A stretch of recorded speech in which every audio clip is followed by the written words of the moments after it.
Welcome to today's episode of Magnets Being Dramatic. I've got this glycerin box full of iron filings, and I'm gonna shake this thing like I'm trying to get the last bit of ketchup out of the bottle.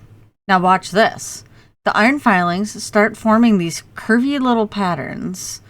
They line up along invisible magnetic lines like they're getting ready for a synchronized swimming show. And then look, they crowd around both ends of the magnet. That means they're revealing the poles, like North Pole, right here.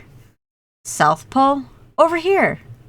Iron filings, the tiny gossip reporters of physics. If something magnetic is happening, they're gonna show it. Time for my favorite part, making a wire. We have 50 centimeter magnet wire, a 100 ohm resistor, and a 1.5 volt DC power supply. I set the wire between the poles of a strong magnet, turn on the current, and jumps. It literally hops like a herd rumor about itself. Why? Because the electron is moving through the wire. Feel the magnetic force. Magnetic field says, move sideways, and the electrons say, fine, but I'm not done. If I just adjust the voltage, meaning the current, just the right, the wire starts bouncing up and down. That's called resonance. When the current matches the wire, natural frequency, and here's the fun part.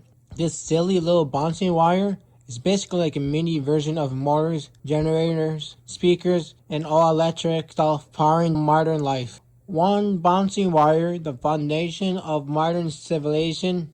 Now let's level up with a 1600 turn solenoid powered by 5 volts, a literal coil of chaos. I check it with the magnetic field sensor and capstone. And guess what? One end, the graph spikes upward. Hello, North Pole. Other end, graph spikes down. Dramatic plot twist.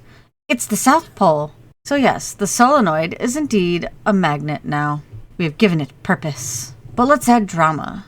I slide an iron core inside like I'm loading a battery into a remote. It strengthens and focuses the magnetic field, making our electromagnet more powerful. I turn the solenoid into a full electromagnet and stick some paper clips to it. Et voila! Hanging on like a dryer sheet sticking to your clothes after the wash. And just how many can it lift? Well, that depends on a few things. The number of coils, the voltage, and the type of core material. Physics says it's complicated. So let's wrap this whole magnetic soap opera up. Iron filling reveal field lines, MFS and capstone expose the poles. Wire jump when you push current through them. Act like a long magnet, iron cores mess with the field. Electric magnet can pick up more paper clips than your desk drawer wants to admit. Magnets, electricity, motion, it's all just tiny charged particles out there causing drama. Crazy, right?